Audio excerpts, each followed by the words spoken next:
ጤና ይስጥልን። እንዴት አድራል? እንዴት ውለሃል? ደሬ እንግዲህ የዛሬ መረጃዎችን ይዘን መተናል። በትላንትናው ዕለት እንግዲህ አንዳንድ መረጃዎች እየወጡ ነው ያሉት። ውስጥ ያለው በትግራይ በኩል ያለው ክርክርም ግጭትም ወደ ሌላ ጦርነት የሚሄዱ አቅጣጫ በጣም ተካሯል። ሌሎችም መረጃዎች አሉ። የከያኔ ቴዲ አፍሮ ሙዚቃም እስካሁን ድረስ አላረፈም። ሰው የሚያየው ሳይሆን እነሱ የሚሰጡን አጀንዳም አላረፈም። ወደ ዋና ዋና መረጃችን እንሂድ። ልክ ነሽ መቲ። እንግዲህ ወደ እነሱ አሁን ወዳልሻቸው እንገባለን። እንግዲህ በተለይ የሰሜን ኢትዮጵያና የብልጽግና ጉዳይ መጨረሻው ጫፍ ላይ እየደረሰ ነው የሚመስለው። መግለጫ ነገርም በአባሎቻቸው አማካኝነት እያወጡ ነው። ምን ላይ ደርሷል የሚለውም በአማራ ክልልም ቀጥለዋል። መረጃዎች ባለስልጣናትም እየወጡ በቴዲ ላይ ምሬታቸውና ብስጭታቸውን መግለጻቸው እንደቀጠሉ ነው። ሌሎች አርቲስቶች ደግሞ ብቅ ብቅ እያሉ ነው። ጥሩ መነቃቃት አለ። ሁሉንም እናያቸዋለን። እንደተለመደው ከአንዳንድ ዜናዎች እንጀምር። መጀመሪያ በቅድሚያ እንደተለመደው ወደ እነሱ አረሃለሁ። ሌላ የመጀመሪያው እንግዲህ መረጃችን መቲ በትናንትናው ዕለት በመኪና አደጋ 18 ሰዎች ህይወት ማለፉ ተገልጿል። ኢትዮጵያ ውስጥ ማለት ነው። መነሻውን ከእብናት ከተማ አድርጎ መዳረሻውን ወደ ሰቆጣ ከተማ ያደረገው በአደጋው ክብደት ምክንያት ታርጋ ቁጥሩን ለመለየት ያስቸገረው አይሱዙ ነው። ከፍተኛ አደጋ ያስተናገደው ተሽከርካሪው በመጓዝ ላይ ያለ በደሃና ወረዳ 09 ቀበሌ ልዩ ስሙ ቢግል ሸዋ በሚባል ቦታ ላይ በደረሰበት ድንገተኛ የትራፊክ አደጋ ምክንያት የ18 ሰዎች ህይወት ሲያልፍ በ62 መንገደኞች ላይ ደግሞ ከባድና ቀላል ጉዳት መድረሱን የደሃና ወረዳ ፖሊስ ጽሕፈት ቤት ያወጣው መግለጫ ያመለክታል።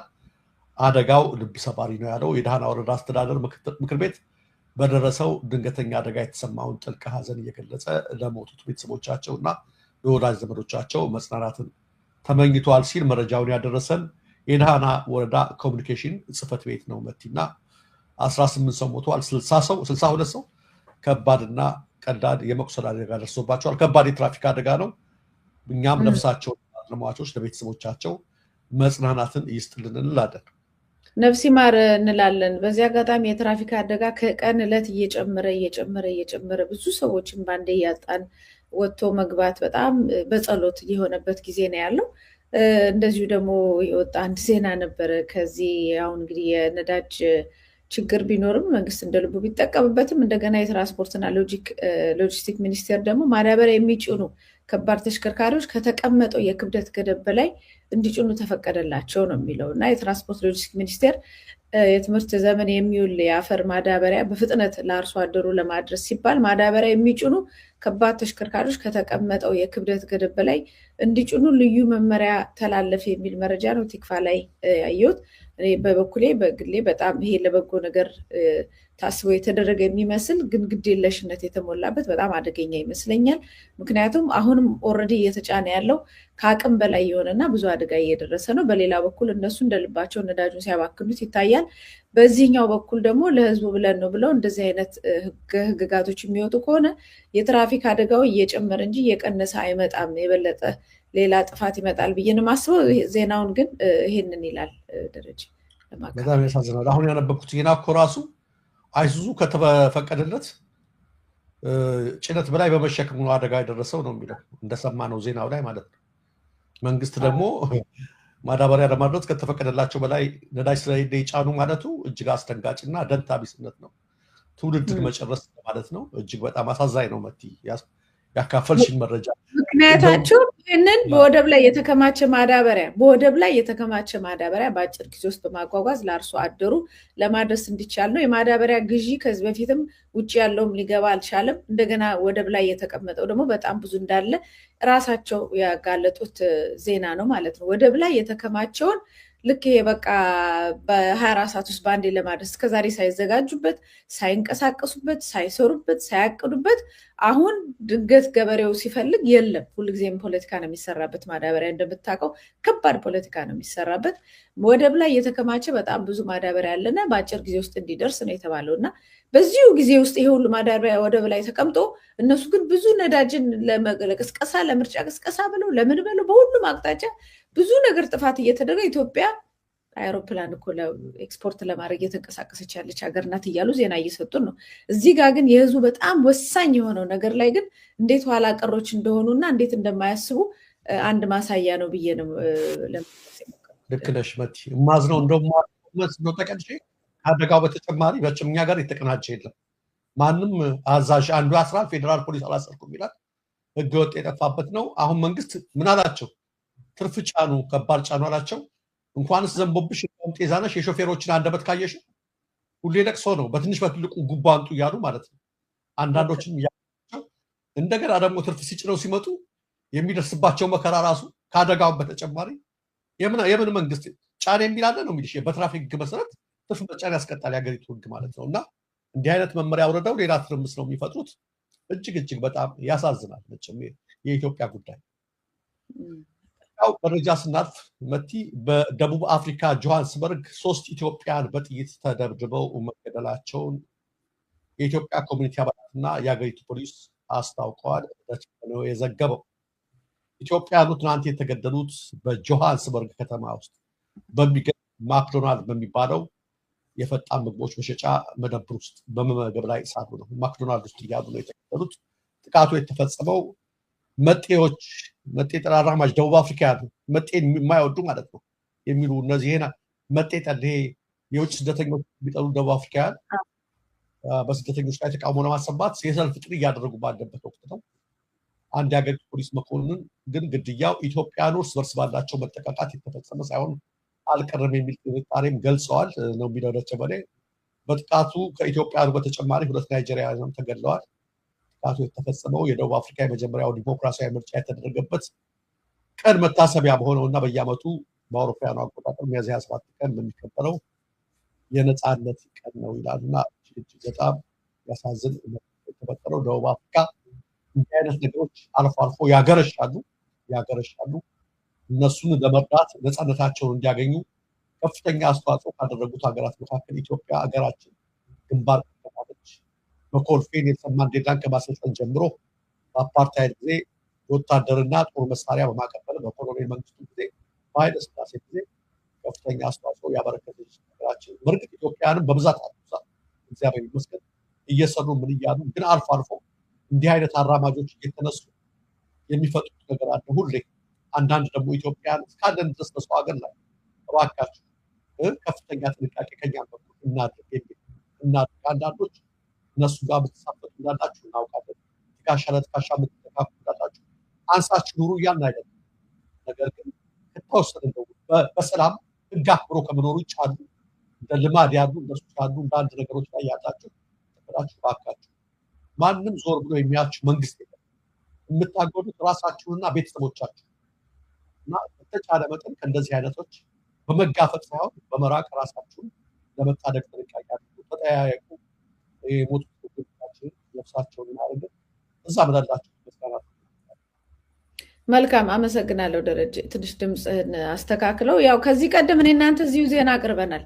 ማስጠንቀቂያም ሰጥተሃል ትዝ ይልህ እንደሆነ ራሳችሁን ጠብቆ አንዳንድ እንቅስቃሴዎች እየታዩ ነው ተብሎ በጎማ ምናምን ሲያቃጥሉ አሳይተን ያሉትን እንቅስቃሴዎች እኛም ባናረገው ይታወቃል። ማህበረሰቡ ግን ድጋሚ ለማስጠንቀቅ ያህል ነው።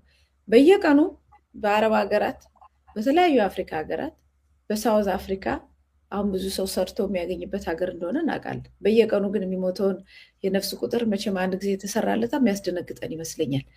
በደንብ ነው ሁልጊዜ ዜና ላይ ነው የሚወጡት። ሁልጊዜ ልጆቻቸው ሳይቀር ነው የሚገደሉት። ሴት ልጆቻቸው ሳይቀር ወጥተው የማይመለሱበት እርስ በርስ በቀል የሚካሄድበት።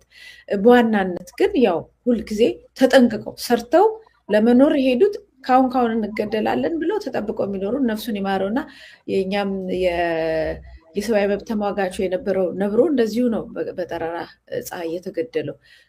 በዛን ጊዜ ኦፍኮርስ ወያኔ እንዳስገደለው እናውቃለን። ግን እንደዚህ የማስገደል ነገር በጣም ኮመን ስለሆነ ሰዎች ገንዘብ ከፍለው የጠሏቸውን ሰዎችም የሚያስገድሉበትን ቦታ እንደሆነ፣ ዝርፊያው ምኑም በጣም ሰማይ እንደደረሰ እናውቃለን። የእርስ በርስ አሁን እሱን ማቆም አለበት ነው ማህበረሰቡ። እሱን አቁሞ እነ ነብሮ ያደርጉ የነበረው ራሳቸውን አደራጅተው አካባቢ ይጠብቁ ነበር። ማንም አይነካቸው ነበር እነሱ ባሉበት ቦታ ላይ እና ራሱን አደራጅቶ ከእንደዚህ አይነት እዛው መጡብን ብሎ አንዴ ግልብጥ ብሎ ነው ህዝብ ደግሞ ሲወጣ በጣም አደገኛ ነው። የዛን ጊዜ ትንሽ ሆነ እዛ እርስ በርስ ተባቅሰ የሚቻል አይደለም እና አንድ ላይ ሆኖ መፍትሄ መፈለግ ያስፈልጋል። አዎ ኤምባሲዎች አሉ፣ ምን አሉ፣ በኤምባሲዎቹ ባለጊዜዎች ናቸው ያሉበት። እንደውም ከዛው ማህበረሰብ አንዴ ለግድብ፣ አንዴ በፊት ወያኔ ለግድብ እንደሚሉ አንዱ ለኮሪደር ልማት፣ አንዴ ለምን እየተባሉ ገንዘቡን ሲመጡት ነው እንጂ ቢኖሩት መብቱን አንድም ቀንም ሲሞት እንኳን ሞተ ብለው መግለጫ አውጥተው ወይም ለዛ ላለው መንግስት ጋር ቁጭ ብለው ንግግር አያደርጉም። የታወቀ ነው። ቅድም ማንም የላችሁም እንዳልከው ማንም የላቸውም። ያላቸው ነገር ቢኖር የነሱ እዛ ቦታ ላይ የሚፈጥሩት መደጋገፍ ስለሆነ እሱን በዚህ አጋጣሚ እንደው አደራ ለማለት ነው። የብሔሩም የምኑም እዛ ድረስ ሊሄድ ይችላል፣ ግን በብዛት ደግሞ ከገንዘብ ጋር የተያዘ ስለሆነ ራሳቸውን መጠበቅ አለባቸው ብዬ ነው ይህን ነገር ድጋሚ አጽንኦት ለመስጠት ነው። ደረጃ ያመሰግናል። ቴንኪው መትዬ። ወደ ሌላ መረጃ ስንሄድ የጤና ሚኒስቴር አንድ መግለጫ አውጥቷል። መመሪያ ለሕክምና ወደ ውጭ ሀገር ለመሄድ ፈቃድ የሚጠይቅ ኢትዮጵያዊ ታካሚ እንደ ሕክምናው አይነት ከ500 ሺህ ብር እስከ 1 ሚሊዮን ብር በባንክ ሂሳብ መኖሩን የሚያረጋግጥ ሰነድ እንዲያቀርብ የሚያስገድድ መመሪያ ነው ያወጣው። ከ500 ሺህ ብር እስከ 1 ሚሊዮን ብር መያዝ አለበት ሲታከም። በመመሪያው መሰረት አንድ ታካሚ ወደ ውጭ ሀገር ሄዶ እንዲታከም የሚፈቀድለት አንድ የሚፈለገው ሕክምና አይነት በሀገር ውስጥ የማይሰጥ ከሆነ፣ ሁለት ለምርመራ የናሙና ዝውውር የማይቻል ከሆነ፣ ሶስት በከፍተኛ ወረፋ ምክንያት የታካሚ ህይወት አደጋ ላይ የሚወድቅ ከሆነ፣ አራት ለክትትል የሚሄድ መሆኑን በሚመለከተው አካል ወይም በሕክምና ቦርድ ይረጋገጥ ነው። ይህን ውሳኔ የሚሰጠው የሕክምና ቦርድ በሆስፒታሉ ሜዲካል ዳይሬክተር የሚመራና ከ3 እስከ 5 አባላት ያሉት ሆኖ በየሳምንቱ የተሰበሰበ ውሳኔ እንደሚያስተላልፍ በመመሪያው ተመለክተዋል ነው የሚለው። ወደ ውጭ ሀገር ለመሄድ ፈቃድ የሚጠይቅ ታካሚ የጸደቀ የቦርድ ማስረጃ፣ የታደሰ መታወቂያ ወይም ፓስፖርትም ማቅረብ ይኖርበታል ይላል።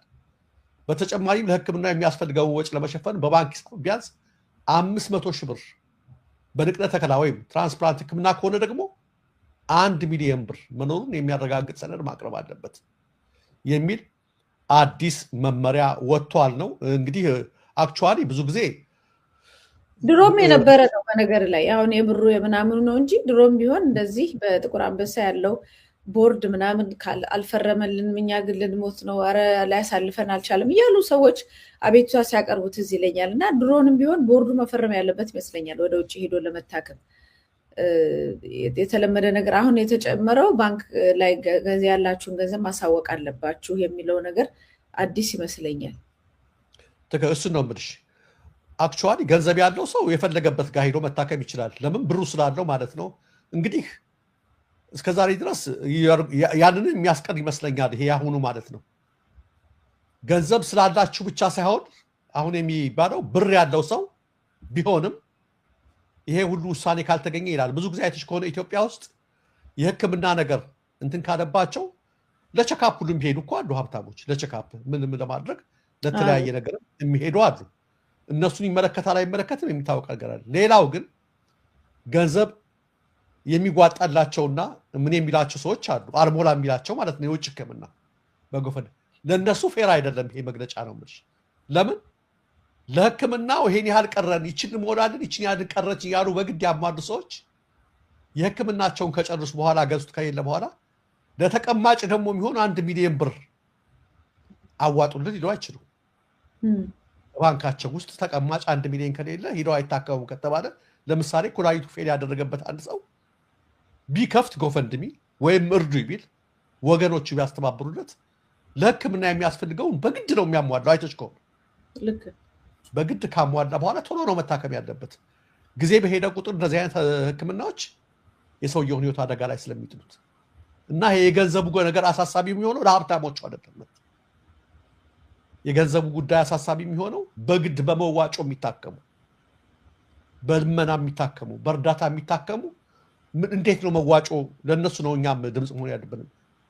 ለዛ በግድ አስሞልተው የጤና ጉዳይ ነው መቼም ብር ያለው ይታከም የሌለው አይታከም አይባልም። ስለዚህ ለመታከም ጤናው እዛ ላይ የደረሰ ሰው 1 ሚሊዮን ብር ደግሞ ተጨማሪ አምጣ የሚባልበት ሁኔታ ላይ ካተሰባሰበ ምን ያህል ፌር ነው የሚለውን ጤና ሚኒስቴር ራሱ እንደገና እንዲመለከተውና እንዲያጤነው የሚል ሀሳብ ነው በበኩል ያለ። ይሄን ካል ወደ ዋናው መረጃችን እናመራለን። መቲ ወደ ዋናው መረጃችን ስናመራ በሰሜን ኢትዮጵያ ማለትም በህዋት መጀመሪያና እስኪ እሱን እናስቀድመው በህዋትና በብልጽግና መካከል የመጨረሻው መጀመሪያ እያሉ ብልጽግናዎች ማስጠንቀቂያ እየሰጡ ነው። አክቹዋሊ ይሄ ነገር እንደሚባባስ እኔና አንቺ የተነጋገርነው የዛሬ 2 ወር 1 ወር አካባቢ ነው። የጀነራል ታደሰ የስልጣን ዘመን ሲያልቅ አብይ ያለው አማራጭ ማራዘም ነው፣ ግን ቢያራዝሙለትም አይቀበሉትም። ካሁን በኋላ እንደጌታቸው ማንሳትና ሌላ በቀየርማ በፍጹም አይታሰብም ብለን ነበር። አብይ የተሻለው አማራጭ ማማረዝ ነው ብሎ ለ6 ወር አራዝም ያለው ብሎ ነበር። ጀነራል ታደሰ ወረደ ተቀባይነት አጥተዋል በህዋት መካከል።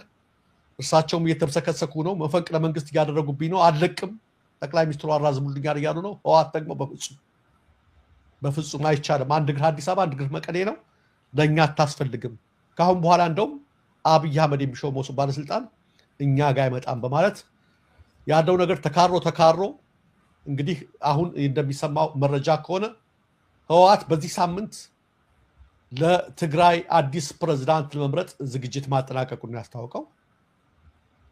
በዚህ ሳምንት አዲስ ፕሬዝዳንት ይመርጣል። ጠቅላይ ሚኒስትር አብይ አህመድ ከ2 ሳምንት በፊት ነበረ የጀነራል ታደሰ የስልጣን ጊዜ ያራዘሙት።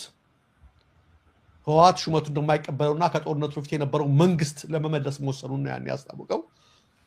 በ2012 ዓ.ም የነበረው መንግስታዊ መዋቅርና ምክር ቤቶች ለመመለስም ባለፉት 10 ቀናት ውስጥ ከድርጅቱ ስራ አስፈጻሚ ኮሚቴ ጀምሮ የማዕከላዊ ኮሚቴ፣ የዞን፣ የወረዳና የከተማ ምክር ቤቶች ስብሰባ ሲያደርግ ከርመዋል። ማን? ህዋት። ጀነራል ታደሰ ምንም መዋቅር የላቸው ትግራይ ውስጥ፣ አብይ ነው ዝም ብሎ ያስቀምጣቸው፣ ተንሳፋፊ ናቸው። ህዋት እስከ ወረዳ ድረስ ስብሰባ ሲያደርግ ነው የከረመው። ህዋት በመጪው ሚያዝያ 23 ቀን 2018 ዓ.ም የክልሉ ምክር ቤት ስብሰባ እንደሚያካሄድና አዲስ ፕሬዝዳንት ለመምረጥ ዝግጅት ማጠናቀቁ ነው የተመለከተው። ሊመርጥ ነው በምክር ቤት በራሱ ማለት ነው። አዲሱ ፕሬዝዳንት ማን እንደሚሆን እንደሚችሉ በእርግጠኝነት መናገር ባይቻልም የድርጅቱ ሊቀመንበር ዶክተር ደብረጽዮን ገብረ ሚካኤል፣ የጊዜያዊ መስተዳደሩ ምክትል ፕሬዝዳንት አቶ አማኑኤል አሰፋ ወይም በፕሪቶሪያው ስምምነት ወቅት አንዱ ተደራዳሪ የነበሩት ፍስሐ ጽዮን ዶክተር ፍስሐ ጽዮን ሊሆኑ እንደሚችሉ ተገምቷል። ከሰኞ ጀምሮ ለመጪው ዓርብ የምክር ቤት ጉባኤና ለምርጫው የሚያስፈልጉ ዝግጅቶች የተደረጉ ሲሆን የህዋትን ድርጅታዊ አቅም በተመለከተ ለበታች መዋቅር በሰፊው ማብራሪያ እየተሰጠ መሆኑ ተነግሯል ማለት ነው። ይሄ በህዋት በኩል ያለው ነው። መቲ ብልጽግናዎች ከወረንቲ ጨብጠዋል። ከትናንት ጀምሮ እብድ ሆነዋል። ይህን መፈንቅለ መንግስት እየመራ ያለው እነሱ የሚሉት ከአሁን በፊት በአብይ አስሯቸው የነበሩት በሰሜኑ ጦርነት ጊዜ አዲስ ዓለም ባሌማ ዶክተር አዲስ ዓለም ባሌማ ይህን መፈንቅለ መንግስት ከጀርባ ሆኖ ጀነራል ታደሰ ወረደ እንዲወርዱና መፈንቅለ መንግስቱን እንዲካሄድ እያከናወኑ ያሉት መሐንዲሱ ከጀርባ ያሉት ካለፈው ስህተታቸው ያልተማሩት አዲስ ዓለም ባሌማ እኒህ ናቸው የሚል ነው ያለው። ከነሱ በኩል የወጣላቸውን ጽሁፍ ነው ማነበልሽ። እሺ፣ የተሰራጨው አሁን ብልጽግናዎች ናቸው ይሄን የሚሉት። ብሬኪንግ ኒውስ ነው የሚሉት አደርት። የመጨረሻው መጀመሪያ እየቀረበ ነው አሉ ብልጽግናዎች።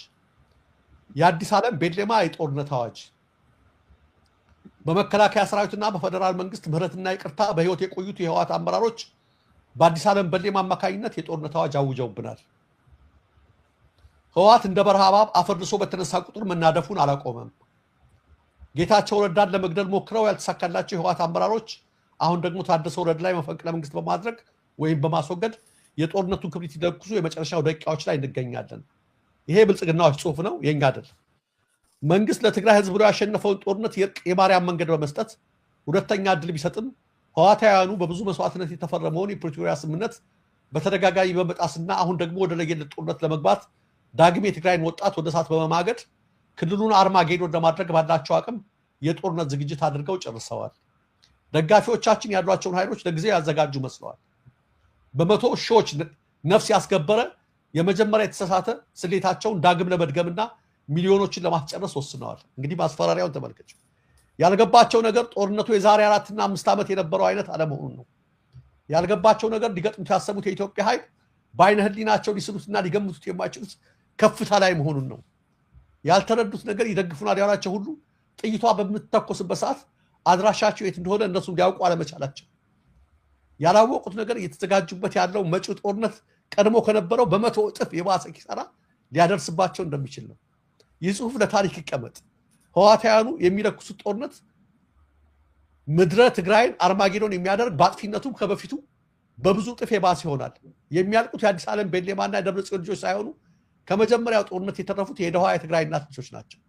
የትግራይ ልጆች የመጨረሻው መጀመሪያ ከመለኮስና የፕሪቶሪያ ስምምነት መልሶ ላይ ጠገን ከመፍረሱ በፊት የትግራይን ወጣት የደም ግብር የለመዱ የህወሓት ሰዎችን የእልቂት ጉዞ በታላቅ ተቃውሞ እንድታስቆሙ ጥሪ ያቀርባለሁ።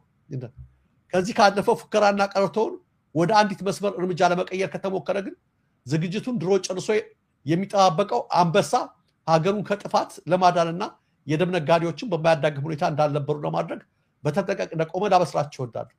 ጦርነቱን የሀገር መከላከያ ሰራዊት አይጀምርም። መቼ እንደሚቆም የሚወስነው ግን እሱ ብቻ ይሆናል። ለታሪክ ይቀመጥ። ኢትዮጵያና ኢትዮጵያዊነት ያሸንፋሉ በማለት ብልጽግናዎች የሌለ ጉራ መቼም ጉራቸው እንደዚህ ነው። ሰማያዊ የኛ ነው ምንድነው እያሉ ነው። ሰራዊቱን በምን ሁኔታ ላይ እንዳለ ታውቂያለሽ መቲ። በየገባበት መውጫቶ እየተበተነ እየጠፋ ነው ያለው። አብይ አህመድ ይችሉ የቀረችው ምን ሆነች? ያቺ ድሮንና አንድ ሳክስ የጀመር ሳክስ ደግሞ አሁን ከቴዲ ስቱዲዮ ሲሰረቅ ሳክስ ማብሮ ተሰርቋል። ይጨምራል ነገር ላይቭ ሳክስ ብለው ለጥፈውታል። እና እንደዛ ብለዋል። ዞሮ ዞሮ እኛ ምን ብለናል መቲ? አሁን በፊትም የተናገረው አብይ አቅም ቢኖረው ኖሮ ለጽድቅ ብሎ ትግራይን አስረክቦ ይሄን ያህል ዘመን አይቀበጥም ነበር። ጉልበት ቢኖረው ኖሮ ምንም ማድረግ እንደማይችል እያወቀ ይሄን ያህል ዘመን የተቀመጠው ስለማይችል ብቻ ነው። አብይ የሚችል ሲሆን ምን ሊያደርግ እንደሚችል ሁላችንም እናውቃለን። ምንም ርህራሄ እንደሌለው እናውቃለን። አልቻለም። በትግራይ ላይ ያለው እጁ ተቆርጧል ብለን የተናገርነው ቆይቷል። መቼም የተፎከረው ፉከራ እኮ መቲ ፉከራ እኮ ብቻ አይደለም። እነዚህ በእርዳታና በብድር የመጡ መኪናዎችና የጦር ተሽከርካሪዎች በአዲስ አበባ ጎዳና ላይ ምን እያደረጉ እያሳዩ እንደ ትርኢት ያን ሁሉ አድርገዋል። ኤርትራን ነበር ሲያስፈራሩ የነበሩት አይተሽ ከሆነ አመት ሙሉ 2 ዓመት። የወደቡ ጉዳይ አሁን ውሾን ያነሳ ውሾ ሰምተሽ ታውቂያለሽ አይደል? ይሄን ጉዳይ ያው እንዴት ነው ተውት እንዴ? የለም ተፎከረ። አሁንማ በቃ አምጡት እኮ ያቸው ጀመር ሰዎች ያስፈልጋል ሂዱ አምጡት አላቸው። ሁሉ ነገር አቆሙ። አሁን ደግሞ ይሄ መግለጫ ያወጣው ለምንድን ነው ታውቂያለሽ? ህወሓት እርምጃ ስለወሰደ አብይ አህመድ ሊሾም አይችልም ብሎ አብይ አህመድ የሾመውን ያራዘመው በአንድ ዓመት የጀነራል ታደሰ ወረደ ሹመት ውድቅ አደረጉበት። ውድቅ ማድረግ ብቻ አይደለም፣ በምክር እስከ በታች ድረስ ስብሰባ ተሰበሰቡ። ከተሰበሰቡ በኋላ ውሳኔ ወሰኑ። የራሳቸውን ፕሬዝዳንት ሊመርጡ ማለት ነው። ከዚህ በላይ ውርደት የለም። ስለዚህ ምንድነው የሚያደርገው? ያችኑ ፉከራ ነው የሚፎክረው። አንበሳው ምናምን እያሉ የሚሉት ነገር መቲ በአማራ ክልል የሚወጣው ዜና በተመለከተ አብይ ቢችል ኖሮ ጦርነቱን ይቋጨው ነበር። ሰራዊቱ ራሱ የመጨረሻው በቃ የተንገፈገፈበት ደረጃ ላይ ነው የደረሰው። ስለዚህ ምንድነው ያመጣው? የቀረችውን ሳክስ ነው የተነፋቸው። ዞሮ ግን እንደዛም ሆኖ ግጭቱ ጫፍ ላይ ለመድረሱ እንትን ነው። አብይ ይዋጋሉ አይዋጋም አያደርገውም። እንኳን ነዳጅ በአሁኑ ሰዓት ጠፍቶ የሚረዱት ሀገሮች በችግር ላይ ሆነው ካሳ እየጠየቁ ባለበት ላይ ታውቂያለሽ፣ ኤምሬትስ አሜሪካ ካሳ እንዲሰጣት እየጠየቀች ነው።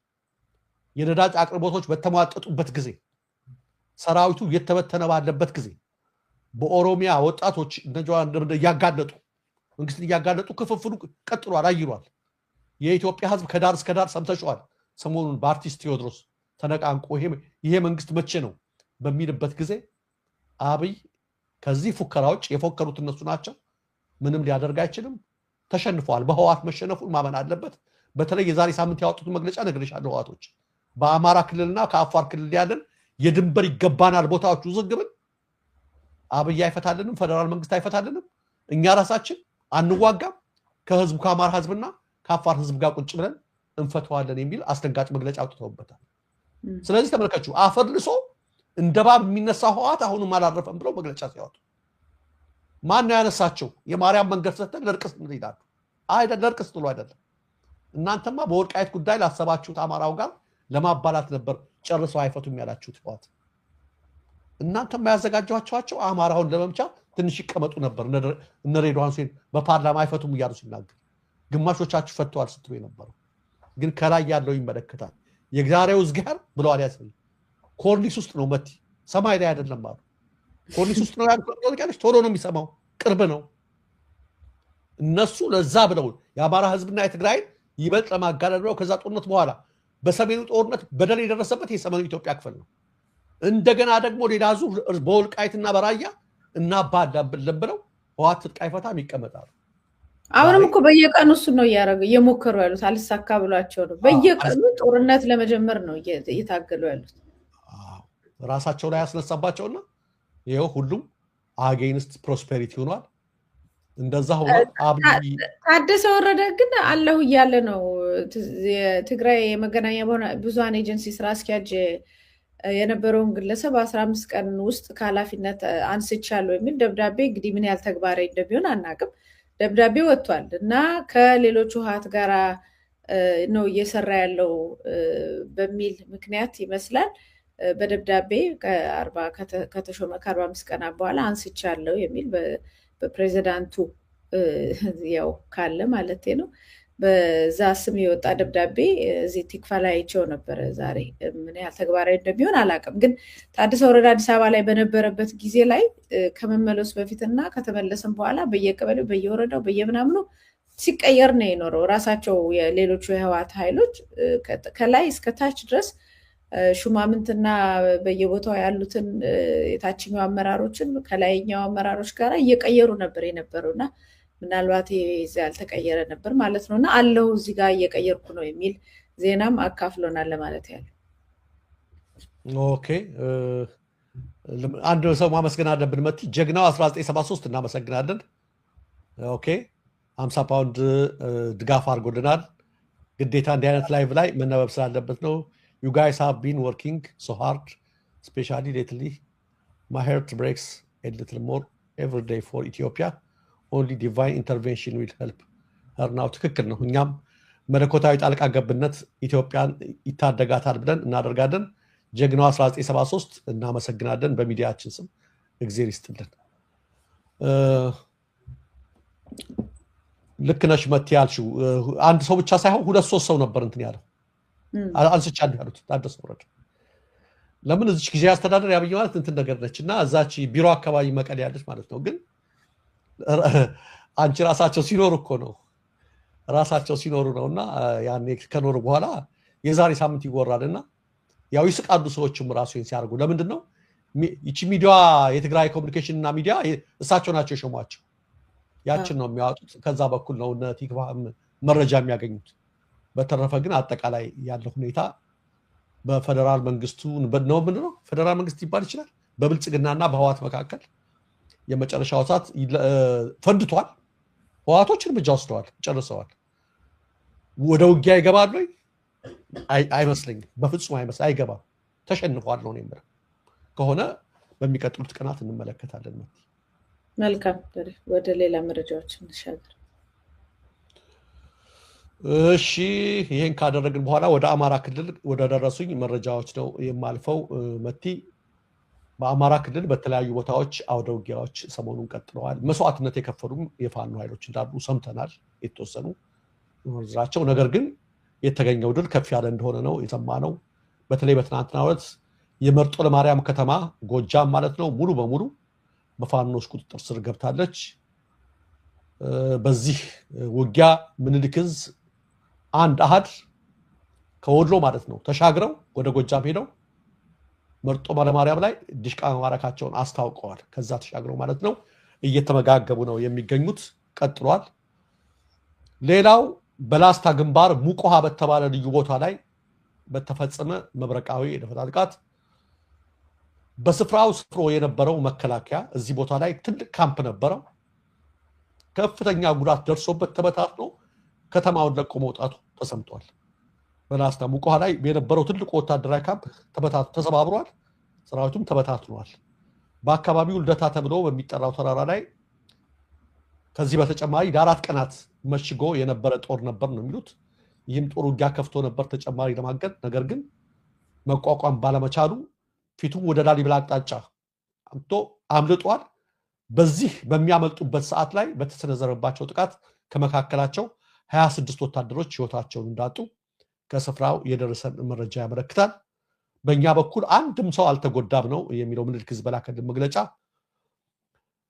ሌላው እነዚሁ የሚኒልክ ዕዝ ኃይሎች በዳውንት ወረዳ ዳውንት ማለት ዋርላ ደላንታ ማለት ነው ማጎትና ጽፊያት በተባሉ ግንባሮች ላይ በወሰዱት ድንገተኛ ጥቃት ትልቅ ድል ማግኘታቸው ነው የተናገሩት። የመከላከያ ወደ ግንባሩ ዘሎ በገባበት ቅጽበት መረጃ ደርሷቸው ስለነበረ አሳቻ ቦታ ላይ አድፍጠው ነበር ጥቃት የሰነዘሩት ነው የሚለው። አብዛኛው ኃይል ተበታትኗል። እጃቸውን የሰጡት በርካቶች ናቸው ነው የሚለው። በቀጠና ወሳኝ ወታደራዊ ስፍራዎችና ወታደራዊ ቦታዎች በእኛ ስር ገብተዋል። የአገዛዙ መቃብር ጉዞ ይበልጥ እንዲፋጠን አድርገነዋል ነው የሚሉት። ሌላው በዚህ በወሎ አካባቢ አማራ ሳይንት አጅባር ከተማ ወረሂመኖ ማለት ነው የምኒልክ ዕዝ 105ኛ ኮር 47ኛ ክፍለ ጦር ታላቅ ጀብዱ ፈጽመናል የሚል መረጃ አድርሰውናል። በክፍለ ጦሩ በታቦር ተራራ ሻለቃ ሚያዝያ 18 ቀን ትናንት ማለት ነው ከትናንት በስቲያ ማለት ነው ምሽት አማራ ሳይንት ወረዳ አጅባር ከተማ በመግባት አገዛዙ ሰራዊት በመደምሰስና የነፍስ ወከፍ መሳሪያ በማረክ ታላቅ ድል አስመዝግበናል። በተጋድሎ ታቦር ተራራ ሻለቃ አጅባር ከተማ መግቢያ ያለውን ኖሆር ሜዳ ኮንክሪት ምሽግን ሙሉ በሙሉ ከጥቅም ውጭ አድርገውት አካባቢውን ተቆጣጥረውታል የሚል ነው። በርካቶች ህይወታቸው አልፈዋል። የነፍስ ወከፍ በርካታ መሳሪያ ማርከናል ነው የሚሉት። በዚህ ላይ አጠቃላይ በአማራ ክልል ሆኗል። በዚህ ላይ መንገድ እየመሩ ከነበሩ ከ17 በላይ ሚኒሻዎች 6ቱ ህይወታቸውን ሲያጡ ሌሎቹ ማርከናቸዋል። በመንገድ መሪ ሚኒሻዎች ነው የመጡት ነው የሚሉት። ህይወታቸው ካለፈው ሚኒሻዎች መካከል አንድ ሚኒሻው ባለም አያሌው የአጅባር ከተማ 03 ቀበሌ ተጠርንፎ የነበረ፣ ሁለተኛ ሚኒሻ አለሙ እንዳለ የአጅባር ከተማ 011 ቀበሌ ተጠርንፎ የነበረ፣ ሶስተኛ ሚኒሻ ሰይድ አድማሱ አጅባር 01 ቀበሌ ተጠርንፎ የነበረ፣ አራተኛ ሚኒሻ በላኩ አበበ አጅባር ከተማ 06 ቀበሌ ተጠርንፎ የነበረ፣ አምስተኛ ሚኒሻ ሽመልስ ጌቶ አጅባር ከተማ 028 ቀበሌ ተጠርንፎ የነበረና ሌላ በጊዜ ስሙ ያልታወቀ ሚኒሻዎች ነው። ሌሎች ደግሞ እንደዚሁ 8ቱም ሆነዋል። እነዚህ የስድስቱ ነው ስም የተገኘው።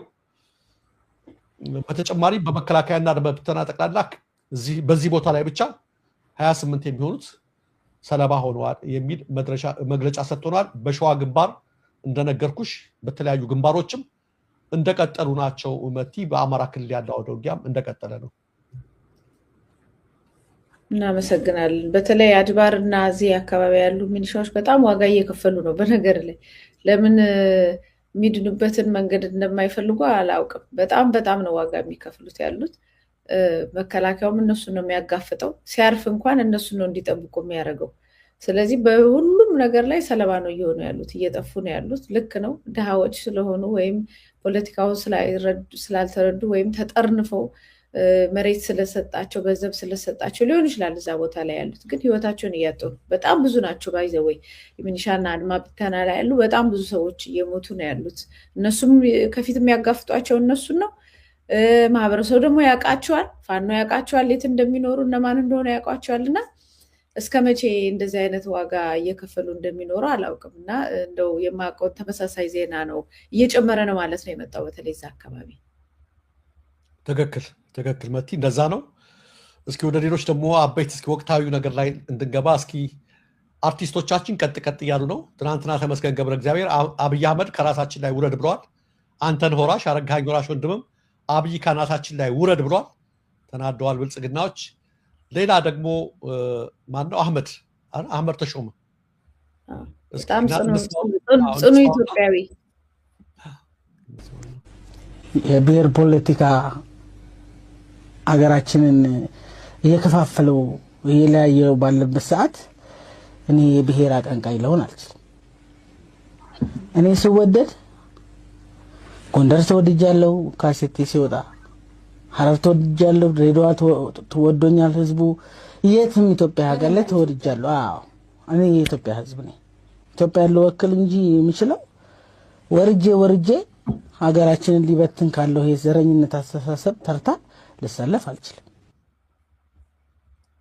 በጣም ድንቅ ንግግር ነው በእውነቱ የተናገረው። ደግሞ በጣም ብዙ ሰው ላይ የዘር ፖለቲካ የብሔር ፖለቲካ ሀገራችንን እያጠፋት እያየው እንዴት ወደዛ ውስጥ እገባለሁ? ከዛ መውጫውን መንገድ ከዛ መሸሻ ታይም ነው እንጂ አሁን መግቢያ አይደለም። እንዴት ብሔርተኛ ሆናለሁ? ሌላኛው በጣም ትልቅ ቁልፍ ነገር የተናገረው እኔ በሁሉም አካባቢ ሲሄድ ተወድጃለሁ።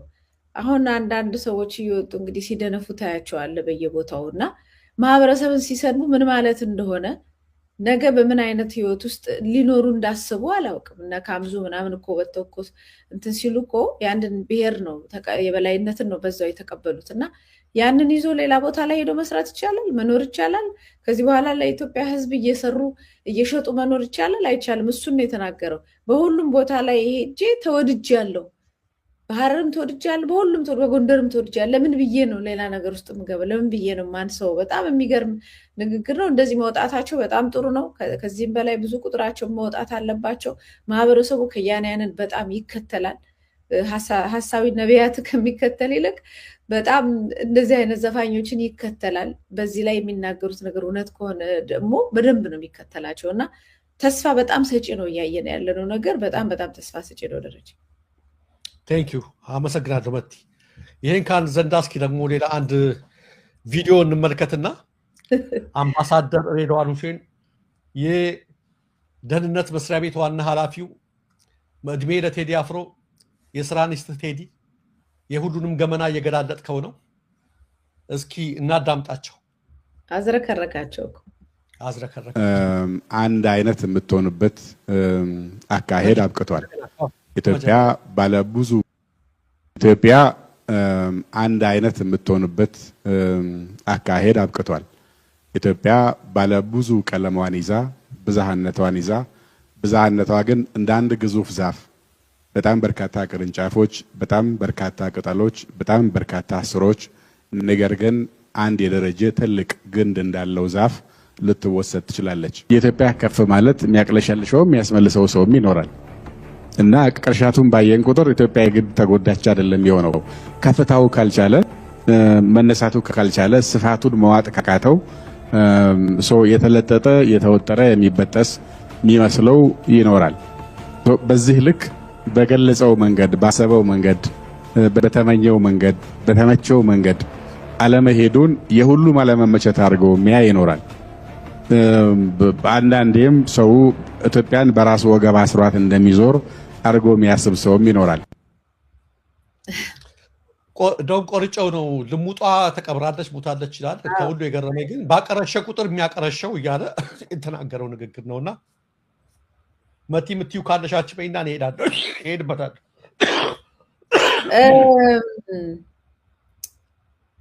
መጀመሪያ ሬድዋን ሁሴን ኢትዮጵያን ጸረ ኢትዮጵያዊነት ያለበት ጎጠኛ ነው። እንደውም ከህወሓት ጋርም አብሮ በደንብ ሲያሰራው የነበረው አሁንም ከናቢ ጋር ሲያሰራው የነበረው ይሄ ኢትዮጵያን መጥላት፣ ሰንደቅ ዓላማዋን መጥላት ከዚህ ጋር ተያይዘው የኦርቶዶክስ እና በተለይ ደግሞ የአማራን የመጥላት ማንነት ይመስለኛል በብዛት ሲያራምድም ስለታየ ነው። ብዙ ሰዎችም ያውቁታል፣ ውስጥ ያሉት በደንብ ያውቁታል፣ ዓላማውን ያውቁታል። እና አሁን ይህንን ነገር ኢትዮጵያን ራሱ ወገብ ላይ አስሮት የሚሄድ ተገኝቶ ነው። የኢትዮጵያን ጉዳይ ወገቡ ላይ አስሮ የሚሄድ ማለት እኮ በቃ በዚህ ጉዳይ ላይ አሳልፎ ራሱን የሚሰጥ ማለት ነው። ተገኝቶ ነው። ለምን እናንተ ጠላችሁት? እሱን ነው ያጋለጠ ያለው። እና በቃ አያገባህም ስለ ኢትዮጵያ፣ እኛ በምንፈልጋት ልክና መጠን እናፈርሳታለን፣ የምንፈልጋትን እናረጋታለን፣ እንሰራታለን የሚለውን ነገር ነው። እና እኔ ግን እዛ አካባቢ ይሄ ቋንቋ ለህዝብ የሚነገር ቋንቋ እንትን ማለት በጣም ከመናዳዳቸውና ከጥላታቸው ብዛት ጥላቻ ከባድ ስላለባቸው አማርኛ አይመርጡም። በጣም ሊጎዳ የሚችል እና የከረፋ አማርኛ ነው ለማምጣት የሚሞክሩት እና እሱን ነው የምታየው። በደሙ ውስጥ እንደዚህ አይነት ደሙ በጥላቻ የተመረዘ ሰው ሁልጊዜ መርዝን ሲተፋ ነው የምታየው። እና የኢትዮጵያን ከፍታ ማየት የተሳናችሁ ነው እንግዲህ አንተም እኔም ሁላችንም የኢትዮጵያን ከፍታ ማየት ተስኖናል ማለት ነው። እነሱ ናቸው የሚያቀርሹት ምናምን ይላል። በቃ በጣም አስቀያሚ ነገር። ልክ ነው። እኛ የኢትዮጵያን ከፍታ ማየት ተስኖናል። እኛ አይናችን እያየ ያለው የኢትዮጵያን ሰው የተባለውን ፍጡር እና የኢትዮጵያን እንደ ሀገር የምትባለውን ይችን ትልቋን ግዙፍ ሀገር እጣ ፈንታ ነው እያየን የፈራ ነው። እና የእነሱን ከፍታማ እያየው ነው። ከስልጣን ላይ ስልጣን፣ ከመኪና ላይ መኪና፣ ከገንዘብ ላይ ገንዘብ፣ ከሹፈት ላይ ሹፈት፣ ከስድብ ላይ ስድብ እየጨመራችሁ ከፍ ስትሉ፣ ከግድያ ላይ ግድያ፣ ከደም ላይ ደም እየጨመራችሁ ማፍሰሱን ስትካኑበት ከፍታችሁን አይተናል። በእናንተ ከፍታ ግን ኢትዮጵያ እየወረደች ስለሆነ እየወደቀች ስለሆነ ደም እየፈሰሰ ስለሆነ ትውልድ እየተሰደደ እየተፈናቀለ እየሞተ ስለሆነ እሱ ላይ ነው ያለ ነው። ይሄ ነው የሚያስለቅሰን።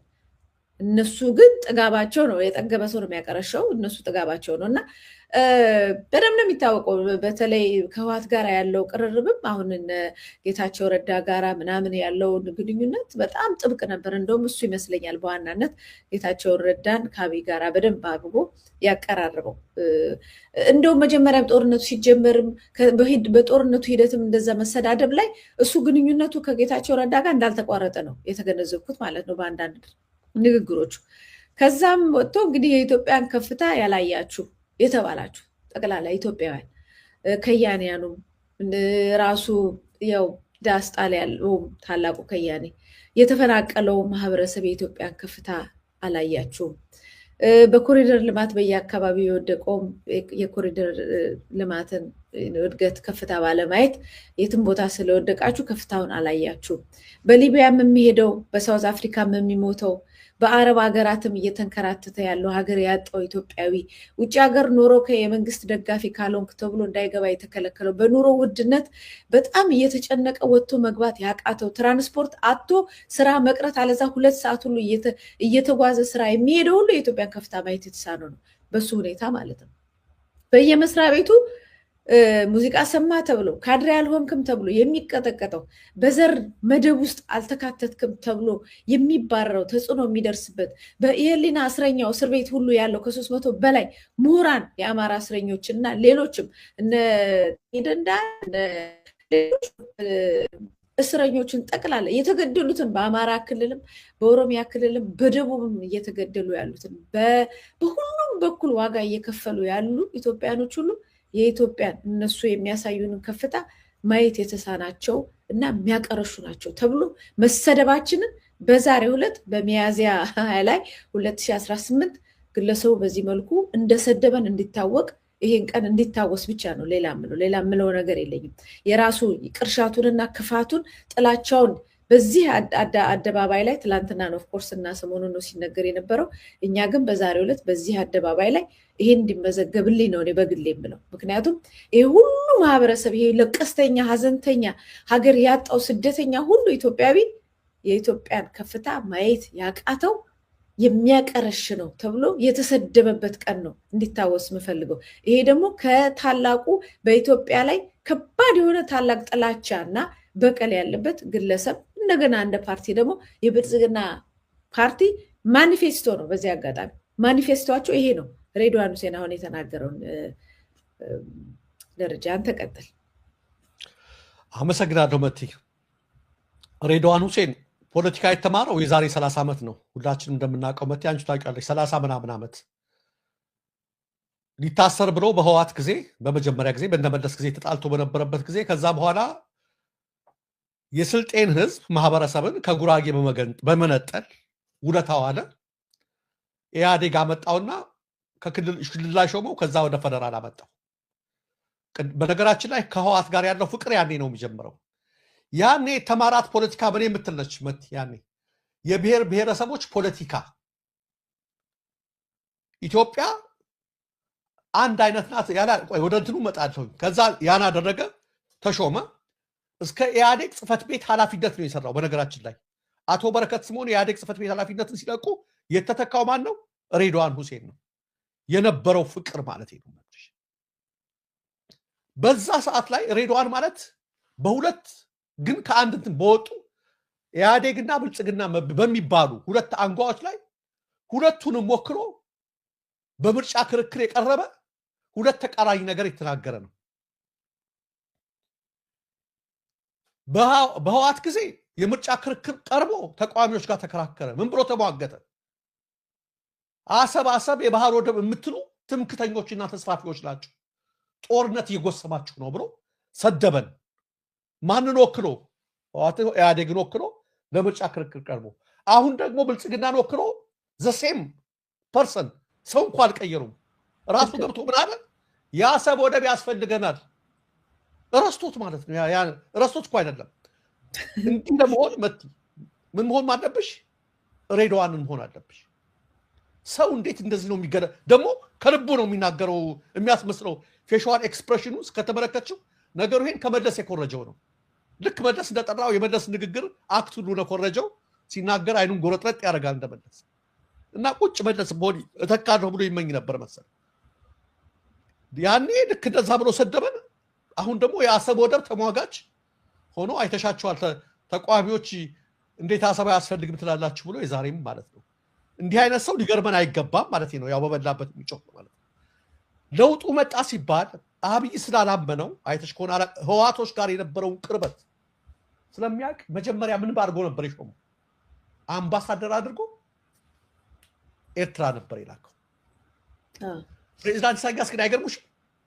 2 ዓመት ሙሉ የሹመት ደብዳቤውን ሳያቀበሉ ተቀመጠ፣ ተንከራተተ።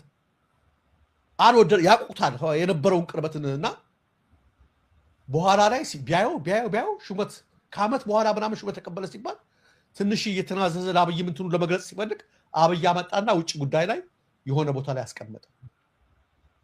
ግን አያምነው። ከዛ በኋላ ደግሞ ይሄን አደረገው። ካስታወስሽ የፕሪቶሪያው ስምምነት ላይ አንዱ እሱ ነበር ሄደው።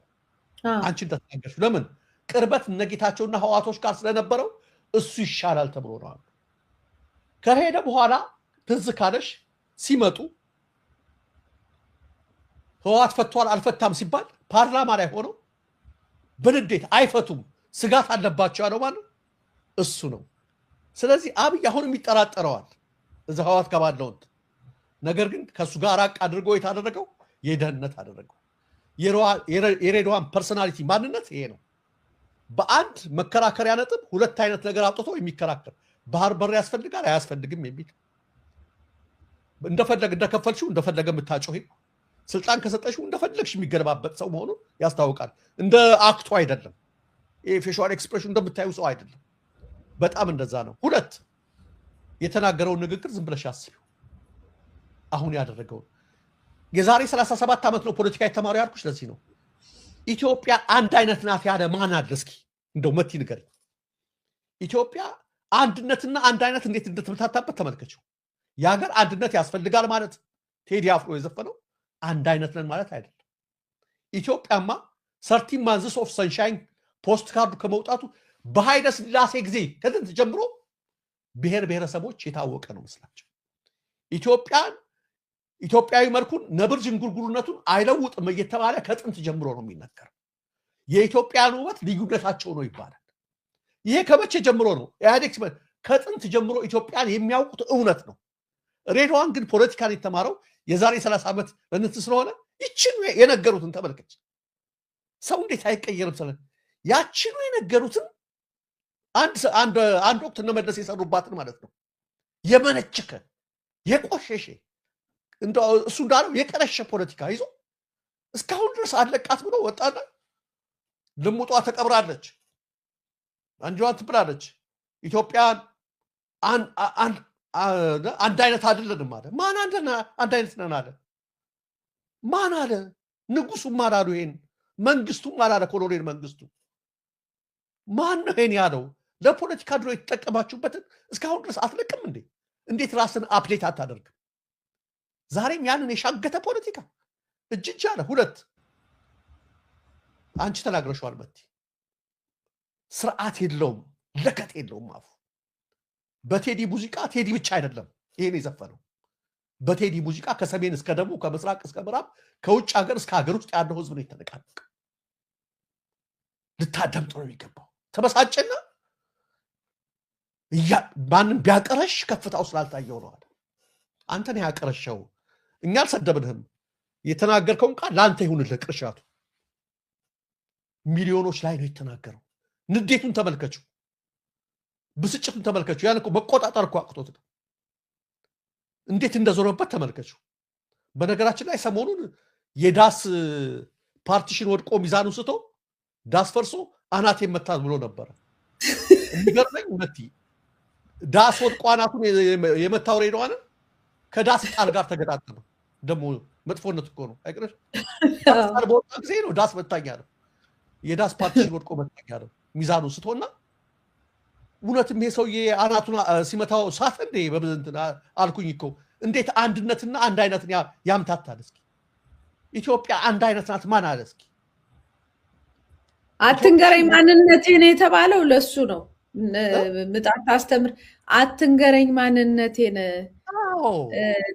ልጅ ለእናቷ መጣታ የተባለው ለእሷ ነው። እሱ ጸረ ኢትዮጵያዊ እሱ ነው እንጂ ኢትዮጵያዊነትን ለእኛ ሊያስተምረንም አይችልም በጭራሽ። ትክክል ወይ ዳንታ አታስተምረኝ ራኒያቆ የለም ወይ ማንነቴን ያለው ቴዲ እንደዚህ አይነቶች ናቸው። የዛሬ 30 ዓመት አወቅናት ያሉትን ኢትዮጵያዊነት ምኗን መጥተው አምጥተው በደሙጡ ባንዲራ ስንት ግፍ ተሰራ ስንት በደል ተደረ ይሄ ሻገተ በቃ የምትከፋፊበት ይሰንደግ በእንትኑ ከዛ ጀርባ ያለው እንትና አይደለም። ቴዲ የዘመነው ስለ አንድነት ነው። ቴዲ በጉራጌኛ ስምምነ ነው ያለው። ጉራጌኛውን ስማው። በጋሞኛ ነው የዘፈነው፣ በወላይታኛ ነው የዘፈነው። ራሱ የቴዲ የሙዚቃው ስብጥር በአፍሪካ ነው ኢትዮሪካ እያለ የኢትዮሪካ የአፍሪካ ቋንቋ እንዲመስል ያደረገው ከኢትዮጵያዊነትም ተሻግሮ የብዙ ቅይጥ ነው የዘፈነው። ግን በምን በአንድነት ስንኖር ያምርብናል። ከነ ልዩነታችን ምናችን ነው? ውበታችን መልካችን ነው። በዛ ነው ለሞጥነት አብቅቷል። አንድ መሆን እንዲህ ብሏል። በእናትህ ሬድዋን አፕዴት አድርግ በእናትህ። በጣም ይሰለች። እውነቴን ነው የምልሽ። እንደው እሱ ቅርሻለው እንጂ የአብዮታዊ ዲሞክራሲ ስልጠና እኮ ቀላል አይደለም። አይለቅምና ራስን አፕዴት አድርግ። የደህንነት ሹመንትን ተብለሃልና አቃለው እንዲህ ያደረገ ያብሰከሰከህ ቴዲ ኢትዮጵያን ከፍ ስላደረጋት ነው። ኢትዮጵያውያንን ከፍ ስላደረገ ነው። ሰሞኑን በፌደራል ፖሊስ በተለያየ በኩል መግለጫ እያወጡ ነው። ያኛውን በኃይሉ ላይ ቴዲን እንጠብቅ ብሎ ህዝቡ ከዳር እስከ ዳር ሲቆጣ ደንግጠዋል። አሁን ደግሞ በምንድነው ሹመኞቻቸውን እያወጡ እንደዚህ እያሰደቡ እንደዚህ ደግሞ በዚህ ጀምረዋል። እነ ሬድዋን ሌላውም ነገ ወጥቶ እንደዚህ ያደርጋል። ያ ብቻ አይደለም። መቲ ትናንት እንዳሳየንሽ ቴዲ ያወጣ ጊዜ በኦሮምኛ አይሁዱ ልጆች በርገራ በላን እያሉ የኦሮምኛ አርቲስቶች ዘፈን አወጡ። ትናንት ደግሞ አንቺ ያመጣሽው አንድ ቪዲዮ ነበረ። ዳሳችን አልሞተብንም ሀገራችን እያለ የኦሮምኛ አርቲስት ነው እሱም ልጁ። እዚህ ጋር መጠንቀቅ አለባችሁ ተመልካቾቻችን። መቲኔ ሁሌ እንደምለው የኦሮሞ አርቲስቶች አይደሉም እነዚህ ልጆች። ኦሮሞ ናቸው፣ የአብይ አርቲስቶች ናቸው። ሁሌ እንድጠቀቅሽ የሽመልስ አርቲስቶች ናቸው። ብዙሃኑ ኦሮሞያን እያለ አይደለም። አሁን ቴዲ ማንንም አልተናገረም። ታውቃላችሁ ቴዲ የተናገረው ምንድነው? ያለውን በደል ነው። የኢትዮጵያውያንን ለቅሶ ነው እንደዚህ ያደረገው። ለምን እነሱ ብቻ ወጡ? ለምን ከአማራው አርቲስት ወጥቶ እንደዛ አላለም? ለምን ከትግራይ ወጥቶ ሌላ እንትን አላለም? ለምን እንደዛ አላለም ካላችሁ እነ ሽመልስ የላኳቸው ናቸው። እነ ሽመልስና አብይ በብሔራቸው ሊደበቁባቸው የኦሮሞ ሊያደርጓቸው እየሞከሩ ነው። ምን ያለበት ምን አይችልም ይባላል እኮ መቲ። አሁን እነሱ ብቻቸውን ከሌላው አርቲስት ተለይተው ምን የሚያስወጣቸው ነገር አለ? እስኪ እንደው ንገረኝ። ብቻቸውን አለቀሱ። ምን ብሎ ተናገረ ቴዲ? ኦሮሞ አለ እዚህ ላይ ምን አደረገ? ግን የና አብይ ነው። ልክ ያቺ ሴትዮ 5 ብር አድርገው ወጡ፣ ወደ ቤታቸው ገበያ ሄዱ አሉ። 5 ብር አስቀምጠው ኮመዲኖ ላይ አንድ ልጅ ነው ያላቸው። ሲመጡ 5 ብር አይደለችም። ልጁ ነው የወሰዳት እኮ አንስቷታል። ምንም አላሉም። ሴትዮዋ እኮ ዛሬ ነገር እንዳታመጣ እዛችሁ ያገኘሃት ቦታ አስቀምጥ ሲሉት 5 ብር አላየሁም አላሉ። 5 ብር ሆኑ። እንዴት አሁን እነ ሽመልስ ካላሰማሯቸው በስተቀር እና አብይ ካላሰማሯቸው በስተቀር ምን አለ ቴዲ? ምንም አላለም። ስለዚህ ምን ያለበት ምን አይችልም። እና አብይ በዛ መጡበት። አሁን ደግሞ በነ ሬድዋን መጡበት። በሁሉም መጡ። ነገር ግን የኢትዮጵያ ሕዝብ አሁንም ከማን ጋር ነው? ከኢትዮጵያዊው ድምፅ ከቴዲ ጋር ነው። አሁን ደግሞ አርቲስቶች ቅድም እንዳልነው ነቃ እያሉ ነው። ትናንትም አይተናል፣ ዛሬም አይተናል። ነገ ከነገ ወዲያም ሌሎችም ይነሳሉ የሚለውን ለመናገር ነው። ደረጀ እጅግ በጣም ነው የማመሰግነው ስለ መረጃዎቹ። በዚሁ እንፈጽምና ሌላውን እንግዲህ በሚቀጥሉ ዜናዎቻችንና ዕለታዊ የምንመጣበት ይሆናል። ሌላ አዳዲስ መረጃዎች ካሉ ግን ድጋሚ የምንመጣ ይሆናል። እንዳስፈላጊነቱ ሰበር ከመጣ ማለት ነው። ድንገት የኢትዮጵያን ጉዳይ ሊቀይር የሚችል ወይም ደግሞ እናንተ አድማጭ ተመልካቾቻችን መስማት ያለባቸው አሁን ባለፈው በቴዲ ጉዳይ መግባታችን ትንሽ እነሱም ህዝቡን በንቃት እየጠበቀ ስለነበረ ሁኔታው ሲራገብ ትንሽ ወደኋላ መለስ ብለዋል እንጂ ቤቱ ሄዶ እንደነበረ መረጃውን አቅርበናል እና በዚሁ እንፈጽም። ደረጃ አመሰግናለሁ መቲ። አድማጭ ተመልካቾቻችን ስትከታተሉት የቆያችሁት የዛሬው የአሁናዊ መረጃ ስርጭታችንን ነበር። እንግዲህ ለአሁን በዚሁ ፈጽመናል። እኔና ባልደረባዬ ደረጃ ያብቶል። ከዚህ በኋላ የኤምኤስ ዜና አለ። ዕለታዊናም ሌሎች ቃለ መጠይቆች ዝግጅቶችም ይኖሩናል። ከኛ ጋር እንድትሉ ጋብዛለሁ። ሰላም ቆዩ።